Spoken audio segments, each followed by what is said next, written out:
Hey guys, स्वागत है आपका स्टडी फॉर नौकरी चैनल पे। और आर एस खुरमी के ऑब्जेक्टिव्स के सॉल्यूशंस को हम डिस्कस कर रहे थे। स्टीम बॉयलर और स्टीम इंजन यानी कि पावर प्लांट का ये टॉपिक है। सेकंड लेक्चर है इसका।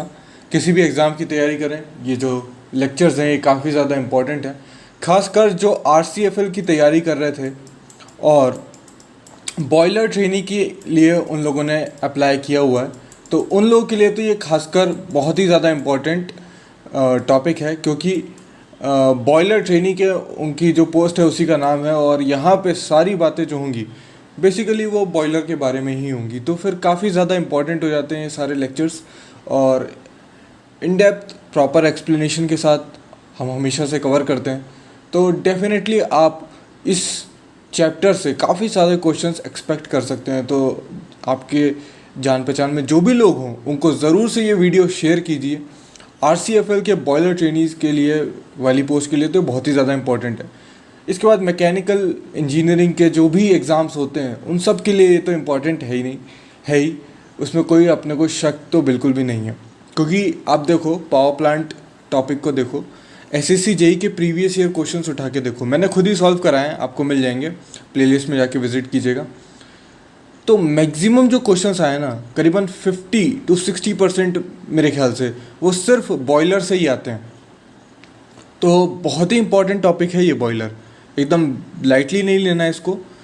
इसमें मोस्टली चीज़ें आपको याद रखने वाली होती हैं, कुछ चीज़ें आपके कंसेप्ट की होती हैं। तो वो सारी चीज़ें जो हैं वो मेरा एक अलग से लेक्चर है, मैं उसमें बॉयलर्स पे मैं उस पर पहले ही बता चुका हूँ। तो उसको आई होप आप लोग देख चुके होंगे, क्योंकि पहले लेक्चर में ही मैंने उसके बारे में बता दिया था। तो उसको ज़रूर से विज़िट कीजिए, उसको देखिए, उसकी PDF जो है वो टेलीग्राम चैनल पे डाउनलोड कर लीजिए। उसके बाद ये वीडियोस को देखिए और बहुत सारे क्वेश्चंस हम लोग करेंगे, सारे क्वेश्चंस प्रॉपर एक्सप्लेनेशन के साथ। और डेफिनेटली अगर इस टॉपिक से क्वेश्चन आते हैं तो आप उसको 100% सही अटैम्प्ट करेंगे, अगर बस आप थोड़ा सा रिवीजन देते हैं, थोड़ा सा आप कॉन्सेंट्रेट करते हैं क्लासेस पे। ओके, तो ये टेलीग्राम चैनल है जहाँ पे आपको इस वीडियोस की नोटिफिकेशन मिल जाती है। और ये सारे वो टॉपिक्स हैं जो हम ऑलरेडी कवर कर चुके हैं। स्टीम बॉयलर और इंजन वाला टॉपिक हम आज कवर करेंगे, ठीक है। 20 तक क्वेश्चन हम कवर कर चुके थे, 21 से देखते हैं। तो रेट ऑफ फ्लो जो स्टीम का होता है वो फायर ट्यूब बॉयलर में कैसा होगा, तो फायर ट्यूब बॉयलर में ये लेस होता है, ठीक है। इसीलिए आप देखो, जो हाई प्रेशर बॉयलर होते हैं ना, या हाई प्रेशर बॉयलर की अगर मैं बात करूं, इसके अलावा अगर मैं बात करूं वो बॉयलर्स की जो सुपर क्रिटिकल होते हैं, जो हाई ईल्ड देते हैं, वो सारे कैसे होते हैं, हमारे वाटर ट्यूब बॉयलर्स होते हैं, ठीक है। तो स्टीम जो बनती है ना वो फायर ट्यूब बॉयलर में कम बनेगी, ठीक है, क्योंकि जो हीट ट्रांसफ़र होता है वो ज़्यादा अच्छा होता है आपके वाटर ट्यूब बॉयलर्स में। Which of the following statement is correct, इनमें से कौन से करेक्ट है। बोल रहा है कि fire tube boiler occupies less space than water tube boiler for a given power. तो ऐसा नहीं है, फायर ट्यूब बॉयलर में आपको एक्चुअली ज़्यादा स्पेस लगती है, इसीलिए जो आपके जो सुपर क्रिटिकल वगैरह बॉयलर्स होते हैं उनके साथ एक वर्ड जुड़ा होता है, जिसे जो वर्ड है कॉम्पैक्ट। जो आपके fire tube water tube boilers होते हैं और खासकर जो हाई प्रेशर पे काम करते हैं वो आपके कॉम्पैक्ट हो जाते हैं। वहाँ पे तो हम ड्रम का सिस्टम ही हटा देते हैं, ड्रमलेस बॉयलर्स यूज़ करते हैं, ठीक है। Steam at high pressure and large quantity can be produce by simple vertical boiler. देखिए, कोई भी चीज़ जब सिंपल होती है तो उससे हाई यील्ड नहीं ले जा सकती। उसको जब आप मॉडिफाई करेंगे, उसमें आप उस मॉडिफिकेशंस करेंगे, उसको इस तरीके से आप डेवलप करेंगे कि वो आपको हाइयर प्रेशर दे, लार्जर क्वांटिटी दे, मैक्सिमम एफिशिएंसी दे, तो वो सिंपल नहीं रह जाती, ओके, कभी भी। A simple vertical tube boiler has one fire tube. तो ये बिल्कुल सही है, एक सिंपल वर्टिकल ट्यूब में एक ही फायर ट्यूब होंगी। जब हम केसेस में जाएंगे, जब हम इसको एडवांस करेंगे तो फिर हम एक्स्ट्रा लगाएंगे, ठीक है। और ये जो फायर ट्यूब होती है ना वर्टिकल बॉयलर में, देखिए लोगों को मैं कन्फ्यूजन हो सकता है, जैसे कोकरन बॉयलर का अगर मैं एक रफ डायग्राम बनाऊं तो ये वर्टिकल बॉयलर होगा, यहाँ पे आपका ग्रेट रहेगी, यहाँ से आपकी जो है वो जाएंगी, और जो आपकी जो ये गैसेस रहेंगी ना, ये फायर ट्यूब बॉयलर है, तो ऐसा नहीं है कि वर्टिकली जाती, ये रहती आपकी हॉरिजॉन्टल ही हैं। तो कई बार क्या होता है, क्वेश्चन आते हैं कि जो फायर ट्यूब होती हैं वो कोकरन बॉयलर में या फिर वर्टिकल बॉयलर में किस तरीके की होती हैं, हॉरिजॉन्टल, वर्टिकल, इंक्लाइंड, या नन ऑफ दीज, या ऑल ऑफ दीज, कुछ भी ऐसा बोल देते हैं, एक आध कोई ऑप्शन और भी डाल देंगे, क्रॉस शेप्ड में दुनिया भर की कुछ भी डाल देंगे, तो वो एक्चुअली हॉरिजॉन्टल ही होती हैं, ठीक है। तो उस पर कंफ्यूज मत होइएगा, ये मत देखिएगा वर्टिकल है तो वर्टिकल लगा दिया। Fire tube boiler is an a simple vertical tube boiler. तो वर्टिकल ट्यूब बॉयलर जो होते हैं वो सिंपल, उसमें जो फायर ट्यूब्स होती हैं वो आपकी कैसी होती हैं, आपकी यहाँ पे हॉरिजॉन्टल हो जाएंगी। तो 23 का आपका ए हो जाएगा ना, 23 का ए हो जाएगा horizontal. A कोकरन boiler is a horizontal multi tube boiler. तो कोकरन बॉयलर जो होता है वो आपका हॉरिजॉन्टल मल्टी ट्यूब बॉयलर होता है। अच्छा, इसमें मल्टी ट्यूब बॉयलर हॉरिजॉन्टल बोल रहा है, ओह सॉरी गलत हो जाएगा, वर्टिकल होता है ना, वर्टिकल होता है। ओके, यहाँ पे आपका बी ऑप्शन करेक्ट होगा।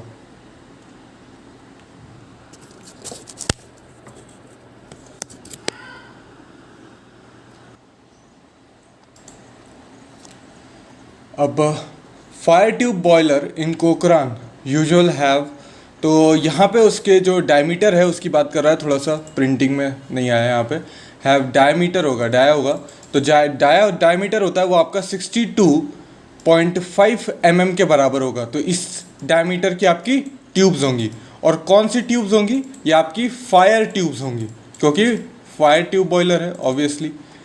Next, the number of fire tube in Cochran boiler.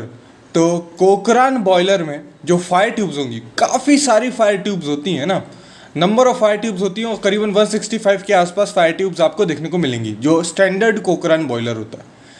Great क्या होता है, तो ग्रेट वो जगह होती है जहाँ पे हम फ्यूल को रखते हैं।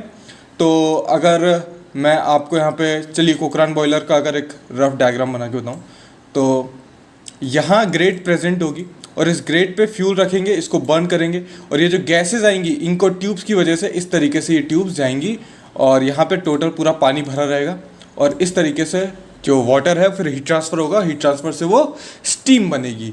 तो बिल्कुल सही है, ग्रेट वहाँ होती है जहाँ पे फ्यूल को रखा जाता है। 27 का आपका ए हो जाएगा। 28 की बात करूँ, the shell of the Cochran boiler is made hemispherical. तो ये जो शेल है, मैं बार बार देखी ध्यान से, मैं भी हेमिस्फेरिकल बना रहा था। तो हेमिस्फेरिकल बनाने की वजह से क्या होता है, आपको मैक्सिमम स्पेस मिलती है, स्ट्रेंथ मिलती है, ठीक है। तो आपने हूप स्ट्रेसेस पढ़ी होंगी, तो हूप स्ट्रेसेस जब आप निकालते हैं एक स्फेरिकल शेल के लिए, तो उसका फॉर्मूला क्या आता है, PR/2T, है ना। दोनों लॉन्गिट्यूडनल और हूप स्ट्रेस दोनों का फॉर्मूला सेम आता है। तो आपकी जो शियर स्ट्रेस होती है वो भी यहाँ पे कम आती है, तो आपको मैक्सिमम स्पेस भी मिल जाएगी। देखिए फॉर द सेम, आप अगर ऐसा आप यूं बनाते, इस तरीके से बना लेंगे, तो आपको ये जो स्पेस है ये ज़्यादा मिल जाती है, स्ट्रेंथ भी मिल जाती है। हाई स्ट्रेंथ मिली तो विथस्टैंड कर लेगा आप हाई प्रेशर को। तो ये भी आपका दोनों ऑप्शन करेक्ट होंगे। क्राउन जो होता है फायर बॉक्स का, वो आपको हेमिस्फेरिकल बनाया जाता है to resist the intense heat of in the fire box. तो देखिए इसका ऑप्शन तो वैसे यहाँ पे आपको ए दिया हुआ है, तो बिल्कुल सही है। यहाँ पे जो फायर बॉक्स है वो हेमिस्फेरिकल बनाते हैं in order to resist intense heat in the fire box.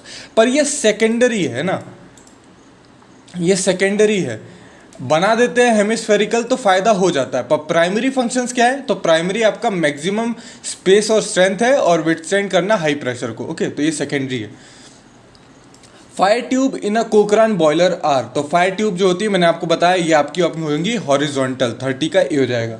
In a single ended Scotch marine steam boiler में have 1 to 4 furnaces which enters at the end of the boiler. तो एक ही जो and के अंदर यहाँ पे आपको 1 से लेकर 4 तक की फर्नेसेस देखने को मिल जाएगी, बिल्कुल सही है। जो स्कॉच मरीन बॉयलर होता है, ये जैसा कि नाम बता रहे हैं, ये मरीन एप्लीकेशंस में यूज़ होता है। मतलब जो पुराने टाइम पे जो आपके जो वो बनते थे, शिप्स वगैरह बनते थे, उनमें वगैरह में यूज़ करते थे। खास बात ये होती कि इसमें ख़राब पानी भी हो ना, थोड़ा कंटेमिनेटेड वाटर भी हो ना, तो इसको कोई दिक्कत नहीं आती, इसकी ये बराबर काम करता है। तो काफ़ी अच्छा बॉयलर होता है, कॉम्पैक्ट होता है, ठीक है। Fire tube boiler, fire tubes in Scotch marine boilers, तो ये आपकी अगेन क्या होंगी, हॉरिजॉन्टल ही होंगी, हर जगह हॉरिजॉन्टल ही मोस्टली देखने को मिलती है। Diameter of the cylindrical shell जो होगा वो मेरे ख्याल से यहाँ पे बी ऑप्शन करेक्ट होगा। हाँ, 2.5 मीटर से लेके 3 मीटर तक का देखने को मिलेगा। तो ये थोड़ा बड़ा होता है ना बाकियों से, कॉम्पैक्ट होता है, मतलब सारी चीज़ें कॉम्पैक्ट होंगी, पर अपने आप में इसका साइज़ थोड़ा बड़ा होता है। ओके, कहना मैं ये चाह रहा हूँ कि देखिए, दो बॉयलर हैं इस तरीके से, देखो ठीक है, एक बॉयलर में चीज़ें इस तरीके से रखी हुई हैं, या कोई भी मशीन है, ठीक है, कोई मशीन की बात कर रहे हैं, बॉयलर की फ़िलहाल यहाँ बात नहीं करते। अब ये भले छोटा है पर बीच में स्पेस देखो कितना ज़्यादा है ना। ये इतनी सारी चीज़ें अब हो सकता है इतनी से डब्बे में आ जाती, ठीक है। ऑन द अदर हैंड एक बड़ा बॉडी है ना, और उसमें जो चीज़ें रखी गई है ना वो एकदम कॉम्पैक्ट है। ऑल दो इसका साइज़ बड़ा है, ऑल दो बाकियों से इसका साइज़ हो सकता है तो कंपैरेटिवली बड़ा हो, पर आप देख रहे हैं जो अरेंजमेंट है, जो चीज़ें हैं वो काफ़ी पास पास रखी गई हैं, ज़्यादा स्पेस, फ्री स्पेस यहाँ पे है नहीं, वेस्टेज नहीं हो रहा। तो साइज़ बड़ा होगा ओके बाकी सारे से, पर कॉम्पैक्ट होता है। कॉम्पैक्ट मतलब जो सारी चीज़ें हैं वो पास पास सिस्टमेटिक वाली स्ट्रक्चर्ड वे में रखी गई हैं। लंकाशायर बॉयलर जो होता है वो आपका स्टेशनरी फायर ट्यूब बॉयलर होता है। वीडियो में मैंने आपको दिखाया था, जो बॉयलर्स पे मेरे 2 वीडियोस हैं, अगर आपने नहीं देखा है तो मैं फिर से रिक्वेस्ट करूंगा उनको देखिए।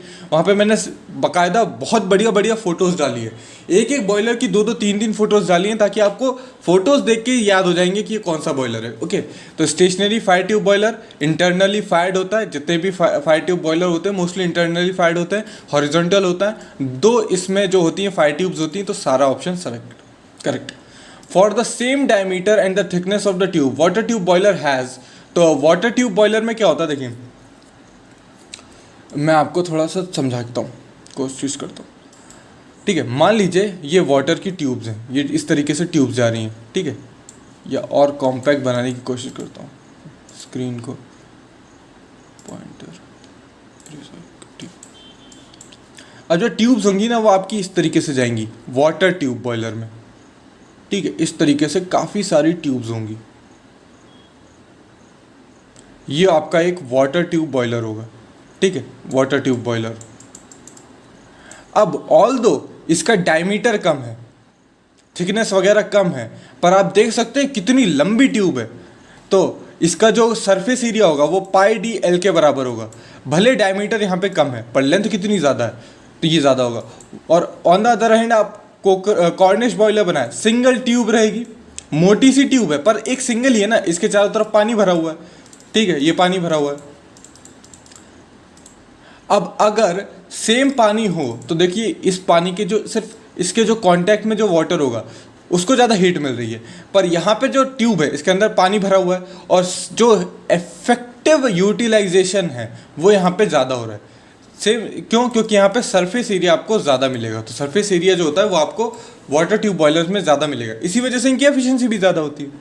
लंकाशायर बॉयलर में जैसा कि मैंने बताया मॉडरेट प्रेशर जब होगा तब ये यूज़ करे जाएंगे, ठीक है। सिलेंड्रिकल शेल जो होता है लंकाशायर बॉयलर का वो 1.75 से लेके 2.75 के बीच में होगा। अब देखिए कहीं कहीं एक अलग अलग बुक्स में थोड़ा बहुत वेरिएशन दिखाता है, पर मोटे मोटे तौर पे आपको यही रेंज देखनी पड़ेगी। तो आप एक रेंज याद कर लीजिए कोई सी भी बुक से, कहीं से भी, ऑथेंटिक बुक से, ओके। और फिर उसके आसपास के ऑप्शन देखिएगा ना, थोड़ा सा वेरिएशन दिखा सकता है। कोई हो सकता है कोई ऑप्शन आपको 1.6 से लेके 2.75 दे दे, ठीक है, तो ये गलत नहीं होगा, है ना। हो सकता है कोई 2 से 3 दे दे तो भी गलत नहीं होगा यार, आसपास का ही है ना।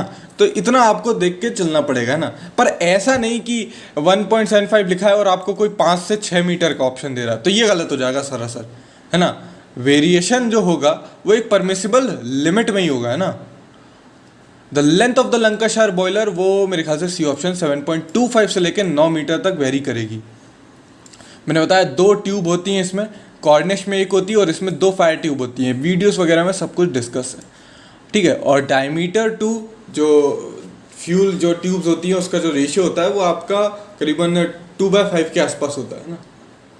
तो ये कुछ क्वेश्चंस थे और ऐसे ही बहुत सारे क्वेश्चंस हम आगे सीरीज़ में डिस्कस करते रहेंगे। फिलहाल ये वीडियो का एंड है, आशा करता हूँ वीडियो आपको पसंद आएगा। वीडियो पसंद आए तो लाइक कीजिए, चैनल को सब्सक्राइब कर लीजिए, बेल आइकन को प्रेस कर दीजिए, वीडियो को शेयर कर दीजिए जो भी सिमिलर एग्जाम्स की तैयारी कर रहे हैं। Thanks for watching and as always have a nice day.